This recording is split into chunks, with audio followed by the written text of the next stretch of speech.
we are going to be talking about all things AI. It has shaken up a lot of our industries, especially in the creative world.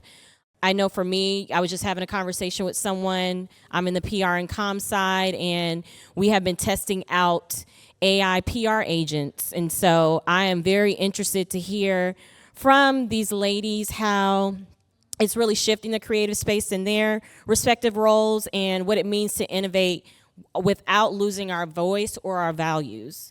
So I am pleased to welcome our moderator, Shauna Seresin, the co-founder of Minerva, Sherina Florence, the founder and Conscious Futurist of IABM, Sthu Zungu-Noël is the private sector partnerships development at UN Women.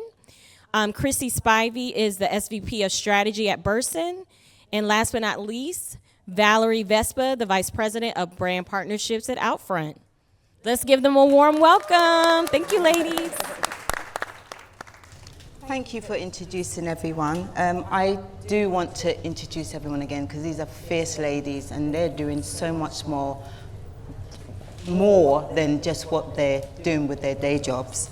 I'm Shauna Seresin. I'm a co-founder of Minerva, a company that represents a diverse roster of real award-winning talents to leading brands and agencies. I started my career in post-production, then went on to producing. I've had a fantastic career in working with strategy and business development folks, and it's an honor to be here. I'm really excited to speak to this panel about AI, because I'm still learning. I don't know about anyone else, and these ladies can give us an idea or their own ideas on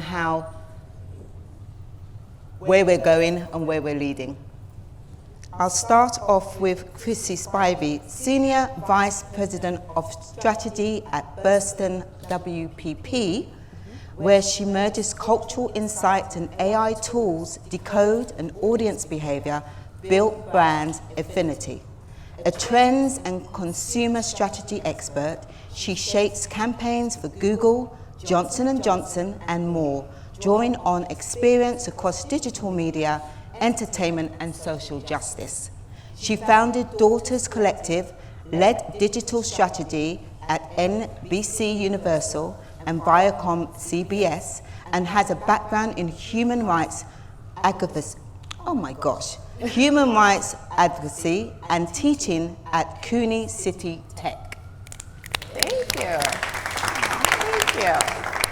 Sherina Florence, Executive Creative Director, who's not just riding the AI wave, she's shaping it.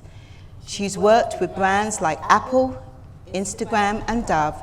She is known for using generative AI to turn big ideas into global buzz.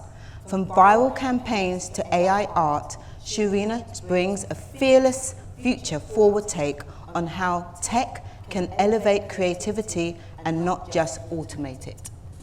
Thank you. I've been working on this.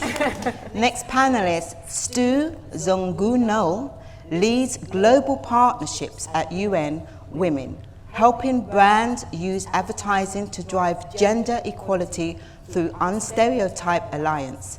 With a background that spans global tourism, launching Mini at BMW, and now working on the front line of social change, her work is grounded in Ubuntu, the belief that I am because you are. Today, she brings that human-first lens to the conversation to how AI can be a tool not just for innovation, but for inclusion.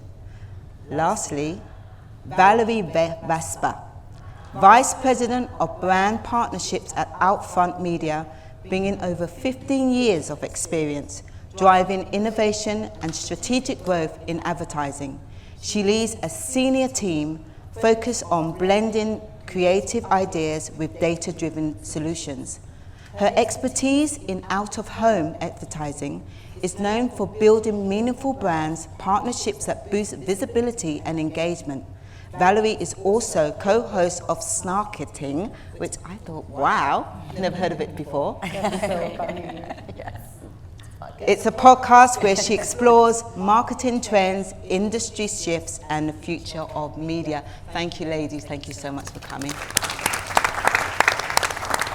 So I've been reading recently that the Columbia Journalism Review is launching a global campaign to educate social media users on the risk of AI-driven deception, and that role we all have a way in spreading fake visuals, with misinformation claims rising 80% for images and videos, and 34 million AI-generated images created daily.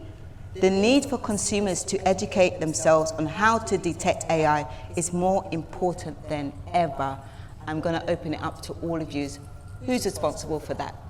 Is it the consumers responsible, or do we need to put safeguard mechanisms to help with AI? Oof. I'll start. Yeah.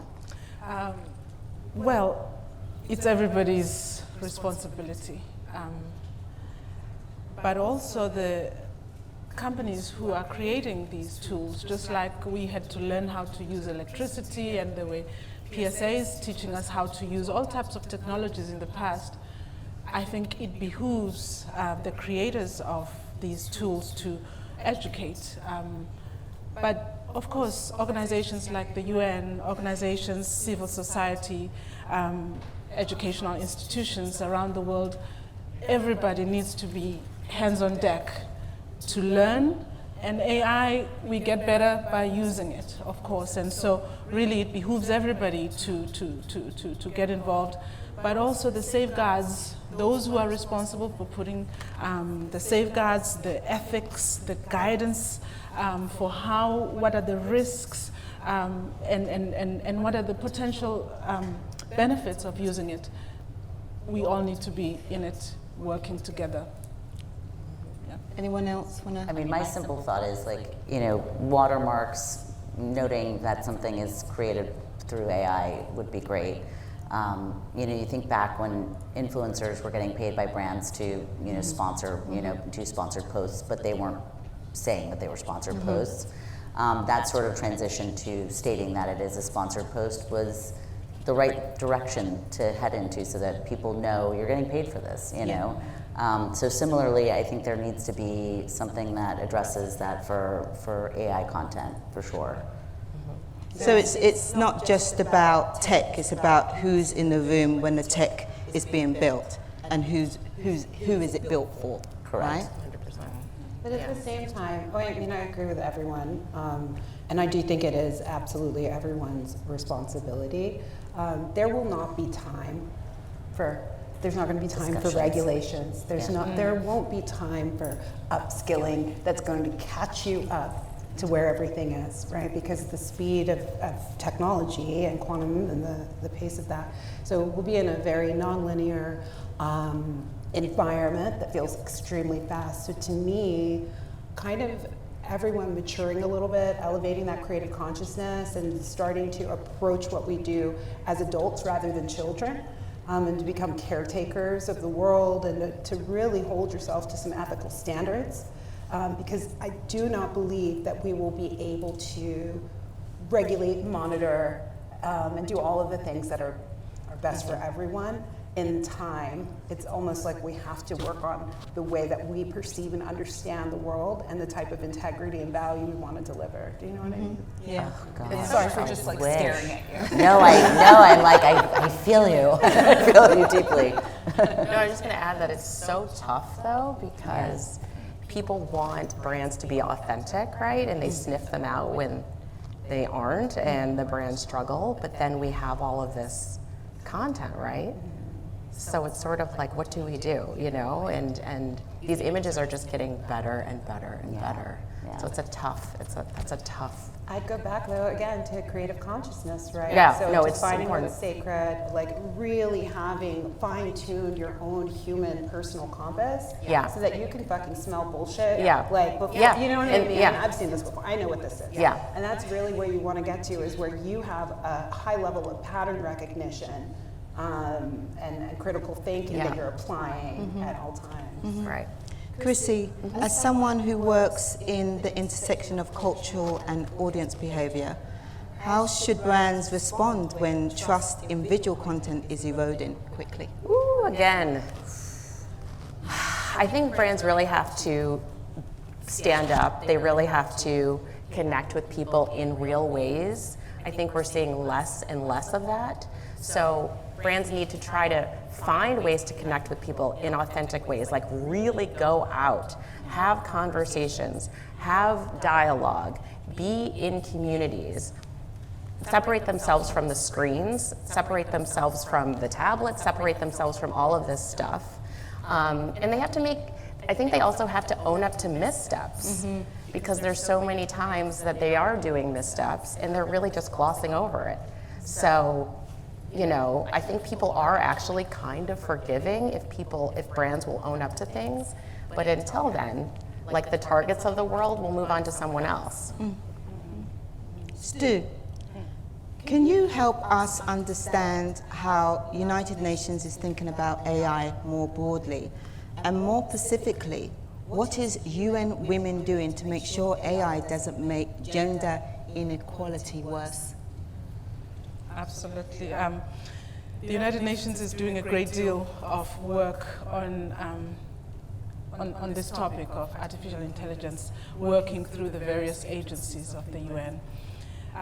It is understood, if you all know about the Sustainable Development Goals, that AI has the potential of helping the UN achieve, or the world that is, achieve 80% of the SDGs, which is tremendous power and tremendous potential and opportunity, but it's not all unless it's handled properly, of course, and this is the great work that is being done to make sure that there are safeguards. So yes, there's not going to be time, but let's just step back a little bit and recognize that AI, yes, it's coming through fast and furious, but if you look at the world as it is, and we understand that these technologies have potential to help women around the world or hurt them.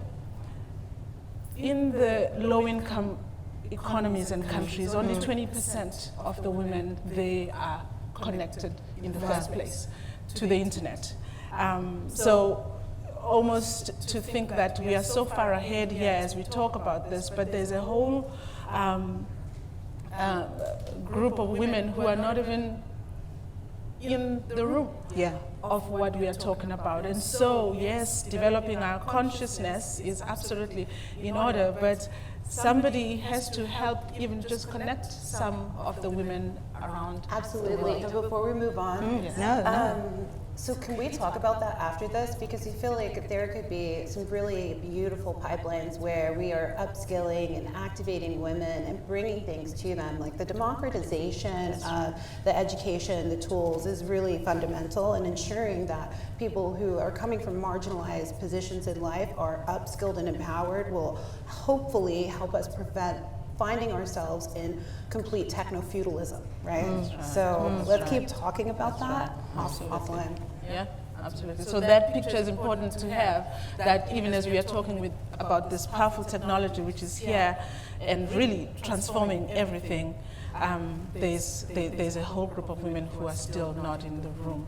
But UN Women is committed to make sure that the development of AI always carries with it an inclusive lens, an inclusive human lens. We are about human rights, and the nefarious uses of AI, of course, beyond marketing, are very real, and we want to make sure that it doesn't harm, but rather helps accelerate gender equality. So it's really about building trust through transparency, right?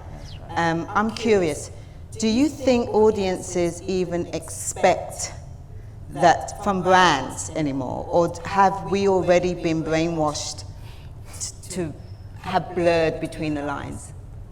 Valerie? That's a great question. As far as trust and transparency, I think... Are we already I think down? Yeah, I mean, I think there's so many fundamental issues that we could talk about here between the platforms in which brands brand themselves and try and drive, KPIs, whether it's product sales or whatever it is. So social platforms, anything online, generally just, I think the trust there is questionable for sure, and we all kind of understand that. And then just from a macro, more like political standpoint, the polarization of just general humanity, I feel like, these days, is causing brands to be involved in that as well, and they're picking sides, and I think that lends itself to a huge amount of trust issues. I feel like there's just so much cuckoo-ness going on right now. I don't even know. So as far as trust, I think brands always talk about, I go to all these conferences and everything is about trust and how do you create brand loyalty again, how do you create brand trust? And I don't think any of them have it solved because they're still using the same environments and the old models to do it. I mean, like, think about, inclusivity in terms of advertising. It's like, you can't just like add a black model to an ad and think you've done your job. Like, it's like ridiculous. Sorry, it's like, I'm seeing more of that and I'm like, okay, good, but like, come on, like, I don't know. Anyway, I digress. Yeah, people need to raise their consciousness, right? Yeah. Oh yeah, back to what we were feeling a moment ago. Yeah, but when you're talking about like the political aspect, because I'm not so worried about brands with AI because branding is so heavily regulated. Advertising is regulated. You got a lot of people you got to answer to. You got clients you got to answer to. But then you step outside of the industry and you just look at what you were mentioning, political situations, right? So you think about the influence on elections. You start thinking about, right, the influence of AI and quantum on the arms race. You start thinking about these things, and there's a much larger conversation to be happening to have. And it's kind of like maybe we stop thinking inside these small siloed systems of advertising or marketing or whatever the industry is, finance, and we start looking at the world as a whole system that's integrated and everything's impacting everything. And at that point, I know it's like heady, but at that point you're like, oh, I've got a little bit of responsibility here. But until that kind of mindfulness kicks in and you understand the scale of your impact, then people just kind of mindlessly just like burn up the planet with ChatGPT prompts. I want to go back to bias. Crissy, how do you also address the potential for AI to perpetuate harmful stereotypes of biases in brand messaging? So I am in AI all day, every day, because I'm on a strategy team for a major company, and we're a small team. There's about 4 or 5 of us, and we have to do a lot of work. And so we will sometimes use things called synthetic focus groups, which are groups that they're agents basically that we will create, that I will create based on real people. And sometimes, many times I've asked it, the brand will want to target an African-American man of a certain age, and the language that comes out is insane. And I'll just talk back to it and say, why are you talking like this? You didn't talk like this with the last persona I created. And I just tell it. I just say, this is, but the thing is, I also am the one creating the agent, which is why it's so important to have people of color, diverse communities, different people behind this, because someone else could have created that agent and said, oh, this is great, persona done for the day. This is the answer, boom, boom, boom, boom, boom, hit button, release into the world. And that's how the mistakes happen. That's how self-driving cars are running over people, because the developers weren't diverse at all. So that is why that's why you have to have diverse teams. To regulate that, to know that that's completely incorrect. So it's about the people that are using the systems.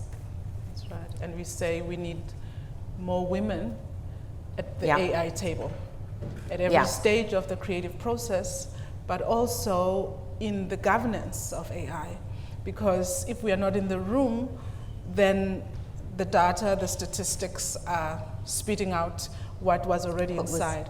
We have seen, for example, with Unstereotype Alliance, just in the real world, that where there is a consciousness being built of presence, personality, really thinking consciously how you create ads that are unstereotyped. this is not just a fluke, it really has positive business outcomes for sales. And so if we can transfer this thinking into how we create AI and really this human inclusive lens on AI, the benefits are going to be incredible for humanity and for women. I want to flip it onto the creative side. How do we balance creative freedom with responsibility to avoid spreading AI-driven misinformation? Yeah, I mean, I think it comes back to the core of the message that I'm always screaming, which is creative consciousness, right?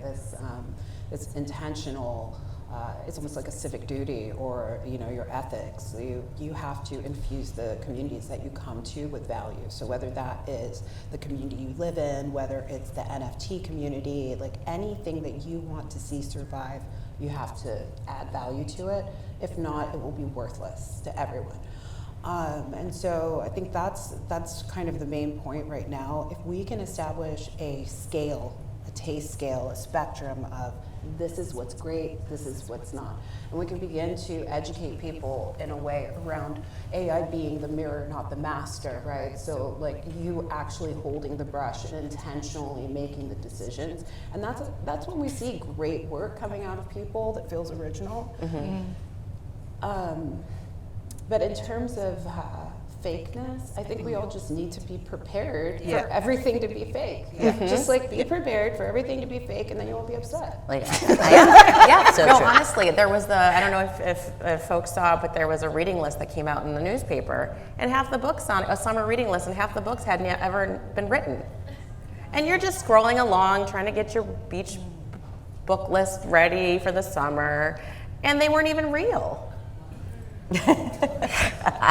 The world is full of stupid, lazy people, but it's also full of visionaries, right? Yeah. So, and people who, everybody has the ability to kind of elevate their consciousness and work a little bit harder. I think that we've just had a baby together. Yes. The baby's called AI. Yeah. And everyone's got to stop putting a baby in the room with every single thing. Yeah. Like you really Yes. want to be intentional about how you raise the baby. So Baby that the can't walk baby yet. can, like you want the Yeah. baby to be president, to save the world, right? You don't want the baby to end up talking to women like crap and like, Yeah. you know what I Yeah. mean? Yeah. Being just bad at its Discriminating. job. Yeah. Yeah. So I think it's a I also- responsibility of raising it. I think also like I have a 14-year-old son, so like if we just had a panel of 14-year-olds, like I wonder what the responses to these questions would be, because I think like my son has like a complete bullshit like alert on all like stuff that's fake. Like he'll tell me that stuff's fake that I would have totally thought was real. So I think that even as much as AI is adapting and the social media platforms are adapting to it, I think humans are adapting to it better than probably we are. you Yeah, know. humans are adapting No to offense, I AI. don't know how old you are, but like I'm in my 40s. And Valerie, Valerie, do you think we need new standards on even industry-wide guidelines to help steer that balance, or is it up to the individual creator? like figure out. like your whole creative consciousness thing is so like I love that, and I really believe fundamentally in that, whether it's in a community or a brand or whatever it is. But I believe there's just bad people out there. I really do. So like it's humans are unpredictable. So I do think there needs to be industry guidelines, and like my fear is that like going back to your comment, like there aren't enough women in the rooms for those industry guidelines. So then who's the group that's deciding this stuff? Like can we make up a group? Can we vote on a group creating the guidelines? But it's like, who are the experts, right? We're kind of like, I'm not sure who all of the experts are. We've got a little bit of a disparity between early adopters and visionaries. So there's a lot of early adopters who rocked up. They're like, I was here first, but I'm like, you're not doing anything. and then we do have some visionaries, and maybe getting those folks together could be a start. But yeah, it feels like what we're going to need is an AI regulatory sandbox, right? And we're going to need that for each industry, and people are going to have to figure it out. Completely. And we have to start figuring out decentralized storage, and there's like a lot of right, like We're in the red Napster mapping, days like of downloading all the tunes, all of the things, burning all the CDs, but we're way burning the beyond. word. Yeah. So what about security? good luck. You want me to answer? At AI scale. Yeah. So security, I think going back to watermarking, right? Like that's going to be a consideration. We've got the bigger considerations are not in creative. They're in voice cloning. Like imagine someone, imagine someone voice cloning you, calling your grandmother and asking for something. That's right. That you think about how crazy that is.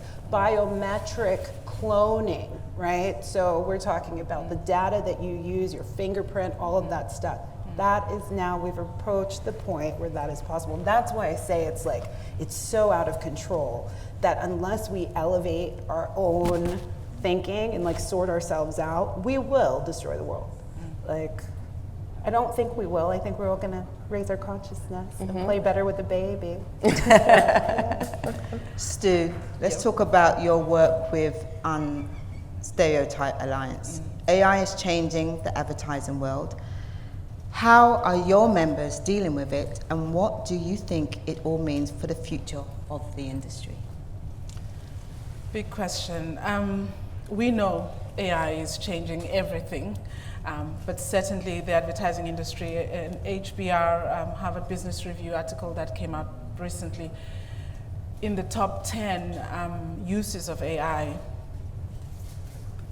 the various pieces and tasks that are part of the advertising industry are high up there in the top 5. Certainly it can be a boon for great profits to be made, but the reality is trust.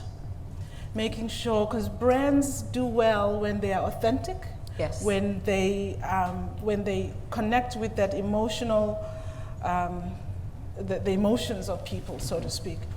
And so borrowing the example that was made earlier, for example, I'm encouraged when I see some of the research coming out of Oxford that a partner of ours that we were working with, when they put a synthetic model in advertising and they are looking at customer reactions, particularly if that person is of color, synthetic model of color, the reaction is totally negative from consumers, because consumers recognize that, first of all, this is a misrepresented group and usually underrepresented. And here you are using synthetic models to take away opportunities and jobs, but also you are stealing the culture. We heard about how, the Black culture moves the culture around.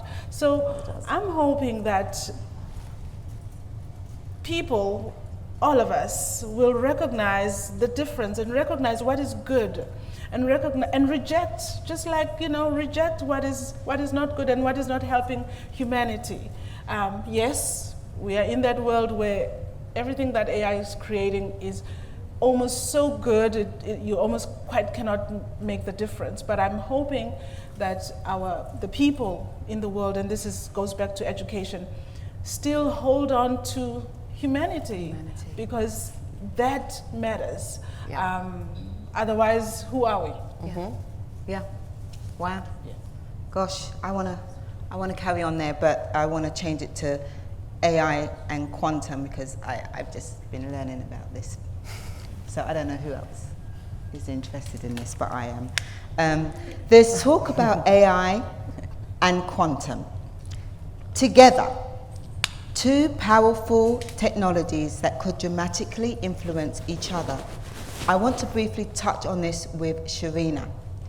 When people talk about AI and quantum together, they're basically talking about the future's future, right? This is sci-fi level stuff out there, right?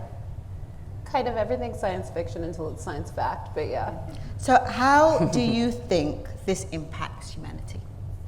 Well, quantum's already having a huge impact. I'm really glad we're talking about quantum. Did somebody else was like into quantum? Yeah. So quantum's already greatly impacted things. Google achieved quantum supremacy in 2020, and they had put a impossible calculation in that no other computer could solve, and they solved it. So a couple years later, that pushes machine learning, and then that pushes it to the point that we've got AI. The way I like to think about it as like this kind of multiplied version of what happened with gaming, where we had video cards and like everybody just gaming. It forced the developers to create better chips, and through those better chips we have a lot of the things that we play with today, so thank you, gamers. Quantum is similar. It's kind of unfolding and getting bigger, but the difference between quantum and regular or current computing as we understand it is that current computing is like 0, 1, 0, 1, yes, no. Quantum is based on probability. The best example I can give you in real life that you could look at would be like jazz, the way that jazz works. And so we've always kind of been interested in quantum, it's always been around. But when we think about AI shortening the distance between what we think and what we create, quantum will just smash that down. And you'll be able to think things and like get a result. But you'll think more in kind of trying to hold coherence when there are multiple different options. And so again, going back to like the creative consciousness, I think as we are in the non-linear world and it becomes more non-linear, you've got to hold coherence in the chaos in order to make it through. So quantum's going to explode everything. In 3 years, we're going to be in another conference like this, except we're going to be talking about how we've fixed cancer. Like we have figured out cancer. We're just creating new eyeballs. We're going to be doing the craziest stuff you've ever thought about. And it'll be great for healthcare. But it's also going to impact the arms race. It's also going to impact space, right? It's going to impact so many things. This guy Schomburg, sorry for talking so long about this, I love this stuff. But this guy Schomburg did an experiment, it's a horrible experiment, like really shitty, like the kind Edison used to do. And you know how bad those were, right? Yeah. But he put a cat in a box, and the cat was in the box with like some sort of trigger, and the trigger would connect to some gas, and that gas was poisonous to the cat. And he would put the lid on. And this was one of the first quantum experiments, and really what it helps you understand is that until you take the lid back off, you have no idea whether the cat is dead or alive. And so in that moment before you take the lid off, it is both, because of how reality works, it is both dead and alive. So it's like a weird, heady meta concept, right? And this is how quantum thinking works. We've just lifted the box off, and now we're kind of figuring out what's in there. But we have absolutely no clarity, no idea.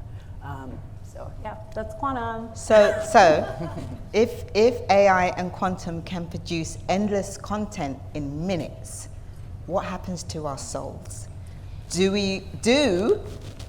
Does faster storytelling still connect emotionally, or are we just throwing pretty pixels into the void? Some people are just throwing pretty pixels into the void, right? Like some people aren't thinking. This is going to be a time where thinking is like a real currency. It's going to have extreme value, right? Words are the new code, and if everyone is able to create content that looks great, then the differentiator is going to be the thinking behind the work. That's right. We got a lot of folks who are worried about like what's going to happen to design. I used to like cut things out all day. I'm like, how will they learn? And it's just like, well, maybe like stop holding on to all the old stuff. We'll keep that stuff around, but we have to open ourselves up to the idea of people learning to design experiences, learning to think about how to create new systems. We have to build new infrastructure immediately. We have to actively rebuild this world right now. I guess, I don't even know if I answered your question. No, you did answer it. You did answer it. It's also about taste, right? I mean, you can't learn taste. You're born with taste, and computers aren't born. So, you know, there's that. It's a superpower. Agreed. It's your individual perspective, your experiences, the selective taste, the curation that you can do, that individuals can do. The ability to tell it, stop saying fire to me. Like if you keep saying fire, I'm just going to think that you're stereotyping me. And I think that's the whole human intervention that is Yeah, Stu, I was constantly going going to to ask be you. Yeah, I was going to ask you. So, what's the call to action for us?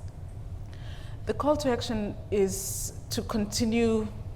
The water is out of the hose, and it's coming through in big numbers. But continue keeping that human element, the work that we've done. If you think about it, even with Unstereotype Alliance, but also just as humans, thus far, will totally be undone if we are not conscious, but also we don't continue bringing in the human element in it.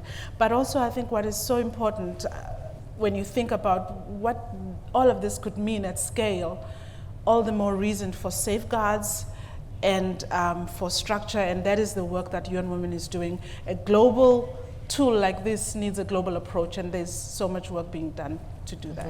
Valerie, you agree? Yeah, what she said. Yeah, I love that. I think keep using AI. I mean, I think everyone needs, if they haven't yet, they need to be using it and using it a lot. Yeah, I think we all just need to lean in. Do you really believe that though? I think it's super helpful. But what about the power suck? What about the impact on the world? If 1 week of ChatGPT costs 10 years of running Times Square, should everyone be using it? Because if we up the users, until we find again, going back to the big picture system, right? It's until we find the resources and are able to create the resources in a way that they're not going to impact everyone negatively and burn the world, maybe everyone shouldn't have these tools. Right. But yes, for then as just far the as- development of the brain, absolutely, and your And creativity. also for inclusivity too, right? To Yeah. have different people in there. 100%. Yeah, I know. I mean, okay, so yeah. Yeah, it gets complicated. Yeah. Well, sorry. No, That's no, fine. I love it. No, my call to action is learn your craft as a human being that can read books and do things that are not related to Google, because, these things could go away. Nobody's saying that this is a promised technology necessarily, just because it's there. I mean, we saw TikTok went down overnight and then they brought it back. I mean, we can't rely on these things that someone else controls. So learn your Crissy, craft. with AI and quantum, we are already using them to create real world art. What skills do you think strategists should be developing to effectively leverage AI in the future? I think you kind of picked up on it, but could you go in a little bit more? I mean, the AI that I use is only as good as the knowledge of my craft that I am putting into it without AI. So my job is involving talking to people, learning their motivations, having conversations, really getting into cultures and people. And AI makes that story sound a little bit better, but it's because of the story that I'm already putting into it. So it's really just honing your craft. If you're a researcher, keep researching as old school as possible. I can do a SWOT analysis in AI, but that doesn't mean it's real. I have to go back and really read and really interview people and say, is this what you know about the brand? Is this what your consumer is really saying? Is this what they're really doing? So it's really just pretend that it's not even there, because it might not be. So keep on doing what you're doing, old school. Sherina, you mentioned that AI is more of a mindset than just a skill set, which is such a powerful way to frame it. Can you tell us more about what that means in your creative work? Yeah, really simply, right, we've got to stop thinking in skill sets and just move to mindsets. And everybody in this room is capable of doing it. Everyone's done it before. When you think about creative excellence, right, that's not a skill set. That's the approach that you bring to everything you do within your agency. Every single person in every single discipline has a focus on creative excellence, and that excellence goes through everything you do. What was that question again? The skill sets, I don't skill even sets, remember it. mindsets. For AI, I believe we're going we have to go from skill sets to mindsets, and that's again going into creative consciousness and like the way that we think about things. We have to start thinking security and human first, right, on everything that we build. If you have a security, human first approach, like you're going to be good. But it's really about what you think, what your ideas are. This is simply a tool to help. It is the mirror, not the master. It is going to amplify your abilities. Now, if you don't have any abilities, it's just going to look like every other AI output. I had some work that was displayed here at OUTFRONT Media, and that work, you don't really know, is it photography? You don't know if it's AI. And the conversation in that work is like, I gave AI something it had zero concept of, built it, and when you can do that and you layer on, for me specifically, my art history background, my design background, my knowledge of cultures, when you can bring all of yourself, kind of, right, what you were saying, and all of your authentic knowledge and personality, that's when AI is just an amplifier for all of the things that are inside of you. So I think you've got to get feel warm that. and cozy. Yeah. That's lovely. It could be really great. I mean, I need to see that work. Oh, I'll show it to you. Well, I'm not sure on time. I thought, Question time. okay. Oh gosh, I've got so many questions of my own. Just hand them out to the audience. Oh my gosh. So does anyone have any questions? Yeah. I feel like this is like Jerry Springer or something. Nice to see you again. ANA Council, nice to see you. So I just went to a performance at BAM, Dance Africa. It was a beautiful performance, and what I saw was they had a beautiful back visual story, and it was all AI. And it really threw me because it was the dancers are beautiful. There are these guys that had muscles and they were lovely. And I thought, my God, at what point do we start to get really what's real from what's not real? And what's your aspiration? Like, I'm aspiring to be like an AI guy with the muscles, you know? So that's my question. I'm a creative and I love visuals, and I understand that you have to come from your experience. But if AI is making me intimidated. I mean, it intimidates you in the sense that you can do so much. Yeah. I can throw in some things with ChatGPT. Yes, I'm using it. And I'm like, sometimes I have my whole thing written out, and I'm like, could you just make this sound a little bit more balanced? There's a point where you think to yourself, I'm using my skill sets, but AI is taking it to another level. And how do you find that balance to learn from it, but also take the realness, your soul, and implement it into the situation? If that, I don't know if it's a question, but I just wanted to express. Yeah, I agree. That's a great question. And it feels like it's about decisions, it's about holding the brush, right? So it's one thing to have a singular output in AI. You've typed in some prompt and you may have crafted it, you may have cavemanned it, doesn't matter, you got some sort of output. Now, it's not just about like leaving that as the output and moving on. You actually need to take that and craft that into your story. Because all the things we deliver should probably come in the form of some sort of story. And I think this is where you start challenging and exploring with yourself. Like, I wonder what would happen if I moved this to Runway from Midjourney. I wonder what would happen if we told ChatGPT to stop giving me ugly friggin' images that look like Dolly and told it to think like Midjourney, right? You have to start playing like in your head, actually asking questions and then asking them, like exploring yourself through AI. One thing I did is I mapped my entire consciousness and my creativity. I mapped all of the tools that, like the way that my cognition works, the way it brings things together, the way my memory works. And once I could look at these different aspects of myself, now this is my toolkit. Now I can like mold it, right? And I talk sometimes about rewriting your own algorithm, right? Because you are the first algorithm. You're the one that can instantly come up with an image and see it in your head. You just can't put it out here, right? It takes AI 60 seconds. It doesn't take you 60 seconds. So I think it's just about kind of beginning to explore yourself more through the tools. And one great, easy way to do that is to simply just turn on the voice button on chat and just say to it, I've been thinking about blah, blah, blah. Can we talk about it? Can you ask me some questions about this? And you will be amazed what you are able to pull out of yourself that you don't need chat to tell you anything. You have stories inside of you that the world has never seen, and you really want to make sure you don't die with those untold stories inside of yourself. That's lovely. Was it lovely or did it sound dark? No, that's lovely. Okay. Oh my gosh.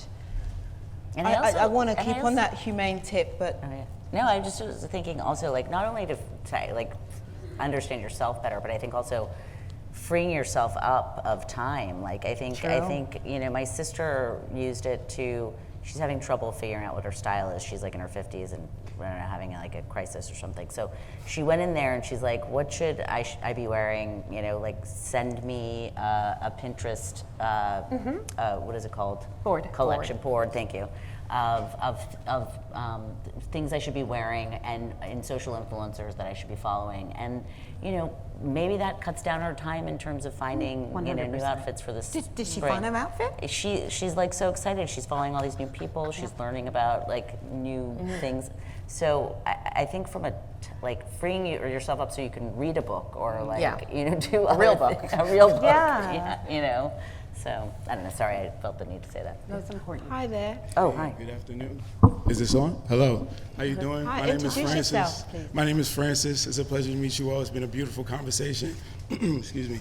My question is more so on the agency and creative side. Since we know AI is moving basically at the speed of light, should creators be more focused on being the job instead of getting the job and trying to create like their one-person agencies instead of trying to find opportunities within agencies? Who wants to answer that? I personally think you should find opportunities within agencies and do your side hustle on the side, and then when you get ready, take the leap, because I think there are things about working in a space with other people that you cannot learn, and I do see that with juniors that come into the office, and there are just social skills that are really important in terms of like other jobs that you learn, networking, doing all of these things. I think there's other reasons to be in a space with other people, but that doesn't mean you shouldn't be doing things on your own as well. That's my take. It's a yes and for me.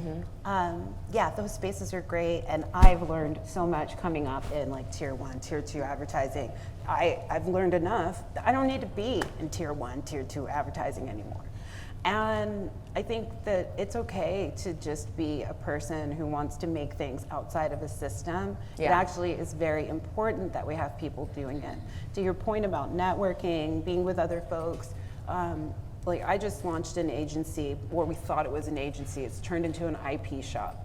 But I grabbed the people that I respect, that I know that our skill sets match, that we have a similar vision, we want to see the world in the same way. So now we're a functional body, right? It doesn't mean we can't do side jobs. Yeah. But I truly believe the agencies that you see right now today, those are not the agencies of tomorrow. It That will is be true. the companies that are is built true. today. It'll be people like you who decide you're going to try something. Don't waste your life not trying the things that have come up. The reason God, I'm going to talk about God for a minute, the reason God is showing you something or allowing you to even think of it is because it's a preview of your possibilities. So I wouldn't hold myself back. I'd actually try it. And if it doesn't work, you're going to learn so much anyway, because we learn more from failure than we do from success. I would do it. Because when I look at your resume in a few years and you were like, yeah, you know, I kicked off this AI, I kicked off this AI thing, and it may evolve into something else. It turned into a community that then we began to support these other folks in these ways. Just ride the wave. These agencies aren't about anything. They can't even figure out how to use AI. It's going to take them like 2 years. It's true. I started a company. I was at agency, started a company, got offered a full-time job when I was working for the agency, and I kind of got lonely, and I went back to agency, but then I might go back to a company. I mean, that's the beauty, hopefully, is like, to your point, try it all out. Okay. Hopefully, God willing, life is long. I appreciate that. Thank you. Any other questions? I have one. I have a few. Calling myself. There's someone. I didn't see you there. Hi. Hi. Please introduce yourself. Hi, ladies. My name is Deja. Nice to meet you all. Thank you for sharing your time and your experience with AI as someone who's a young woman trying to get into it and like navigating it and not trying to rely so much on ChatGPT.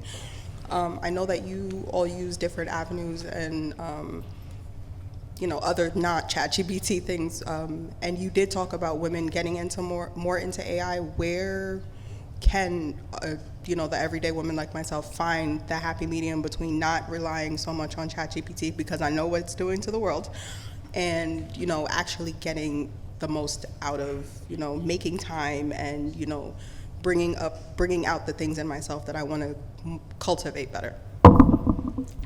Can I ask, what do you do? I'm a therapist. Yeah, but I'm a therapist. I'm also into multimedia, photography, videography. Do a little bit of everything. Anyone want to answer that? I don't want to hear my own voice. Yeah. Why? We like your voice. I really like it Don't be too. shy. Come on. There are some amazing women on this panel. I love hearing what they have to say. So one of the conversations that we had before we came into this, when we were all on a call, we were talking about women's health and wellness, and like this opportunity for women to kind of pick up the tools and begin to do things that haven't been done for us before. So when we look at research and data, there's not a lot of research and data for us. Especially not on us. Right? Yeah. And so it's like, how do you start thinking about, again, building your community? How do you start thinking about supporting the people and using the tools, right, to help? In terms of just your time, IABM will be happy to upskill you. We have an upskilling course that people should just kind of learn, like, what are the basics of a prompt? Yeah. I did Executive Creative Summit the other day. Google's in the room, everybody's in the room. When I put up the formula for a prompt, all the cameras in the room came up. So no one had taken the time to think, like, what's the right way to do this? Everybody's just cavemanning it. Yeah. One of the best ways to save your time is to ask AI how to do something efficiently. What is the best way for me to deal with you to get the output that I want? You can ask that question before you get started. I also find having a very clear vision before I go into something. I don't like to waste my time tooling around. I want to play with my dog. I want to go outside and go on walks. You know what I mean? I want to figure out what I'm going to eat and take 2 hours to do it on Uber. So I think just planning, like what you were saying about your sister, the way she organized her stuff. My house, I wanted to redecorate it, and I did not want to take an entire 6 months to do it. I photographed every single thing in my house, and then I just told it what I needed it to do, and it reorganized my whole home. And then I went into a store and told it to mood board the items for the store so I could buy and to show it to me in my house. So now I'm creating an operating system that's super functional, and I think that's what younger people are doing, right? It's like their OS for their life. Start by building your OS. And start by optimizing the tasks in your life. I don't want to write an NDA. ChatGPT is my lawyer. ChatGPT did my taxes. ChatGPT is it's up in all of my business, and it just saves me days and time. Sorry for the long. So it's it's almost like find a challenge in your life. Yeah. What Maybe are you start interested there. in? Yeah. Or what you're interested in. Yeah. Well, I think Thank you. Thank you. And if I can add, Please do. This is so wonderful. This is women talking about, and we are often not in the room. And so we need a call. We need education because generally the adoption rate of women for AI is a lot lower than for men. Men play a lot with toys. It'd be easy to get a new gadget, but these are real questions, and we all have trepidation, right? Am I going to ask the right question? Because we all haven't fully understood the power of this tool, nor the evolution of it. But it's wonderful to have women supporting everybody in the forefront, and we need more of women at the AI Don't be intimidated. table. Can we just start a WhatsApp group, and then everybody can join it, and we keep adding women into it? Can we do that? I think it's good. Crissy, thank you. Sthu, thank you. Valerie and Sherina, thank you so much. I've learned so much from you guys. Amazing. before we go, I just wanted to thank you, Shauna, because the way that you have been so gracious in greeting us, right? And cheerleading us. Yeah, giving us these amazing introductions. I need you at my funeral. Like, you know, made me feel so good. But the structure and organization of all that you have presented today and the amount of stuff that you must have had to learn to be able to talk to us about all these different things. I know a lot about AI. And I know that you already successfully run a production company, your own company. I know that you're so busy with that. So thank you for giving us the time and the support and making us all look so good. Thank you. Thank you, Shauna. Amazing, ladies. Thank you all so much. It's Thank been you. beautiful.